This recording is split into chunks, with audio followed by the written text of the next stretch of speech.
Assalamualaikum warahmatullahi wabarakatuh. Halo sahabat petani bijak. Mudah-mudahan di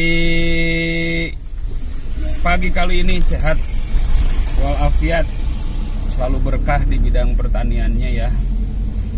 Baik sahabat petani bijak, di kali ini petani bijak akan mengunjungi suatu tempat yang ada di Pasisir Selatan ya guys. Mau berkunjung ke Pasisir Selatan.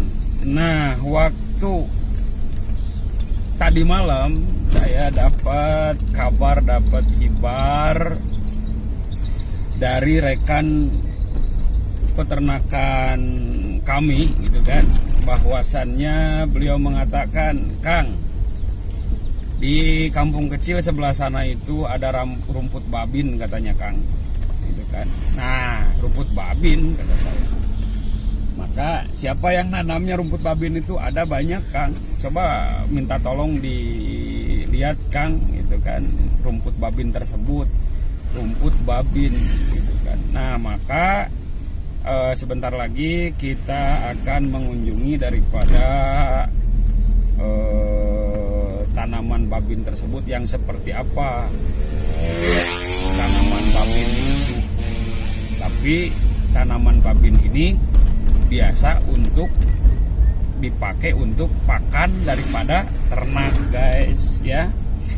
Bagaimana keseruannya tersebut? Kita saksikan, jangan di landscape video ini supaya tidak gagal paham.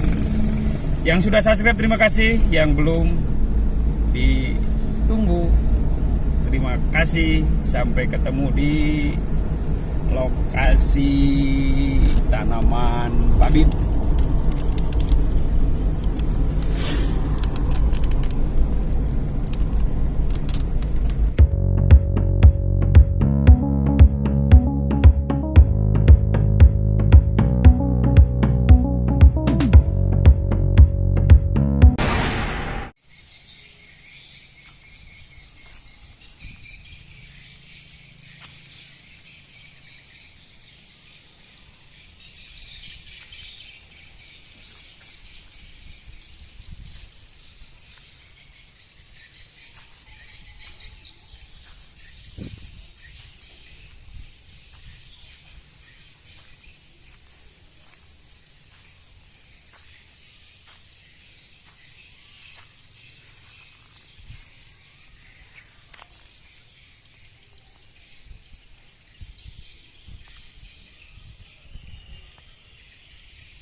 Assalamualaikum warahmatullahi wabarakatuh. Halo sahabat petani bijak dimanapun sahabat petani bijak berada. Mudah-mudahan di pagi menjelang siang kali ini ya, sehat walafiat, berkah selalu di bidang pertaniannya. Masih tetap ya guys, salam satu tanah. Baik, di kesempatan kali ini petani bijak alhamdulillah ya bisa berkunjung ke kampung kecil yang ada di Pasisir Selatan di sini. Kebetulan sekarang cuaca lagi menangis nih, hujan-hujan jam segini ya. Alhamdulillah, mudah-mudahan menjadikan hujannya itu menjadikan hujan keberkahan ya untuk para petani dan peternak semua. Di kesempatan kali ini alhamdulillah kami berkunjung ke sini, yaitu ada satu temuan ya, ada satu ketertarikan bahwasannya ada kawan saya yang mengatakan, datang Kang, jalan-jalanlah ke kampung kecil kami. Di mana? Di paling ujung sana ada namanya itu rumput babin gitu kan. Bahkan Pak Camatnya sendiri yang ngasih tahu, kata Pak Camat, ya Kang, banyak tuh rumput babin. Bahkan tertariknya itu kan rumput babin. Saya dicari-cari apa itu rumput babin gitu kan. Rumput babin apa? Rumput babin itu sampai buka-buka ya di buku, terus nanyain ke ahli-ahli pertanian, ahli-ahli di bidangnya perkara rumput babin, ada enggak yang namanya rumput babin gitu kan. Setelah ditemukan itu kan nggak ada nemu di kamus rumput babin rumput apa ya. Dengan ketertarikan itu kan petani bijak datang ke kampung kecil ke sini, lihat itu yang namanya rumput babin. Ternyata si rumput tersebut gitu kan di jalan-jalan, itu yang mana rumput babin saya, yang mana rumput babin, nyari di jalan-jalan itu banyak gitu kan. Di samping kirinya banyak rumput, samping kanannya banyak rumput, yang mana rumput babin. Tapi bisa jadi pakai hiasan juga, lucu juga, asik juga gitu, indah juga ya rumput babinnya itu, rumputnya itu. Tapi yang dinamakan rumput babin itu apa? Rumput babin saya nggak tahu. Ternyata nih guys ya, boleh di close, rumput babin itu ini gitu kan. Saya tertarik awalnya, loh kok ini rumput babin gitu kan. Kalau jenisnya ternyata rumput babin ini untuk sapi, pakan sapi. Nah, perkara rumput babin ini sebetulnya bukan rumput babin katanya gitu kan. Nah, maka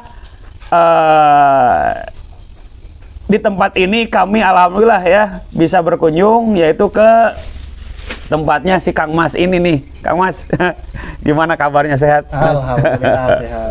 Beliau ini di kampung kecil di sini ya, khususnya beliau bisa dikatakan pakarnya peternakan ya. Kalau kita di pertanian, beliau di peternakannya. Maka di kesempatan kali ini kita nah itu cocoknya ya, sharing-sharing sama beliau ya. Ternyata ada hubungannya, pasti ada berdekatan, ada hubungan antara pertanian sama peternakan. Kang Mas, gini nih, ini gimana ceritanya?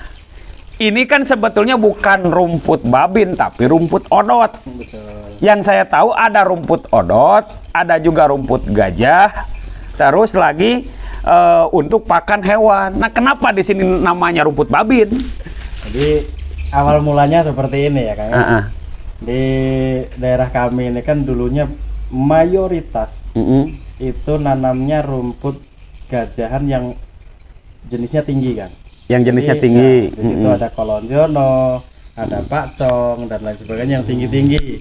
Nah, pada saat itu mungkin kurang lebih 3-4 tahun yang lalu ya.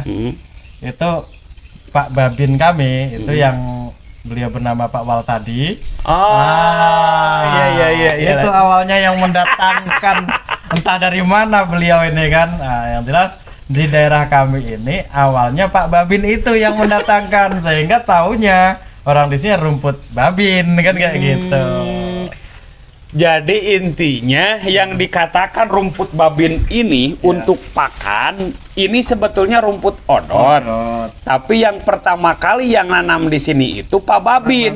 Ya. Jadi orang sini mengatakan ini rumput babin. Jadi harusnya ini apa, rumputnya rumput odot namanya guys ya, bukan rumput babin ya. Khusus untuk pakan sih. Kelebihan untuk ternak sendiri seperti apa nih? Kan ada jenis-jenisnya tadi disebutkan ya. Apa aja yang tadi? Yang pertama rumput kolonjono, pakcong, ada rumput seperti ini Zanzibar. Jadi ada beberapa macam terkait dengan kelebihan rumput odot ini Kang. Jadi teksturnya itu lebih renyah. Tekstur ya. Lebih renyah. Terus untuk kandungan kalau kita tengok di Google atau media-media sekarang ya Kang ya, itu juga tidak kalah dengan yang jenis lain tadi yang tinggi-tinggi itu. Selanjutnya rumput ini Kang, ada satu yang kami suka juga selain yang saya sebutkan tadi. Kalau misalnya ditanam di bahu jalan seperti ini Kang, itu tidak mengganggu pandangan pengguna jalan. Nah, sehingga bahu jalan yang kita tanam rumput odot ini tidak semak tapi lebih bermanfaat lagi seperti itu kan. Membantu dinas lingkungan hidup lah ya, jadi indah, jadi lucu ya. Baik.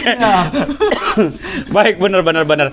Dan kita berkolaborasi tadi ya, berkolaborasi sama khususnya peternak, bahwasannya kalau kita sepengetahuan saya, kalau satu hewan memakan namanya rumput odot, maka kadar kandungan di perutnya itu yang akan jadi kotoran ternaknya, ya, akan jadi kohenya, kotoran ternaknya untuk dipakai untuk pertanian itu bagus untuk apa? Yaitu kadar unsur asam aminonya yang tinggi, ya.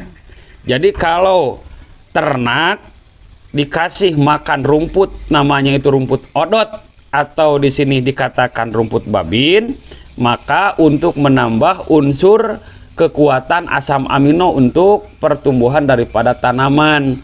Makanya kalau kita bertani ini ya, hendaklah kita persiapkan. Alhamdulillah kita silaturahmi bukan hanya sama petani aja, sama peternaknya juga. Nanti dan kita tidak lupa nih Kang Mas, waktu kemarin alhamdulillah nih kita khususnya di Sumatera Barat ya, tanggal 15 16 ya, maka hari telur dan daging ya, dirayakan, kita bisa memecahkan rekor muri, selamat ya, khususnya untuk ke Provinsi Sumatera Barat yang udah jadi panitia ya, makan telur sebanyak-banyaknya, minum teh telur ya di Bukit Tinggi. Selamat nih untuk para peternak, khususnya peternak yang ada di Sumatera Barat ya. Fiber sawit ini yang didapat dari pabrik pengolahan kelapa sawit. Oke, yang satu ini namanya fiber sawit ya, jadi limbah industri daripada tanaman sawit. Nah, nanti di video berikutnya ada untuk fermentasi atau pengolahan daripada kotoran ternak tersebut supaya jadi pupuk itu seperti apa. Terima kasih baik yang menyampaikan, baik pula yang mendengarkan. Ada yang lebih baik yaitu siap mengamalkan dan menyampaikan kembali ke saudara-saudara, rekan-rekan kita semua. Akhirnya petani bijak, assalamualaikum warahmatullahi wabarakatuh.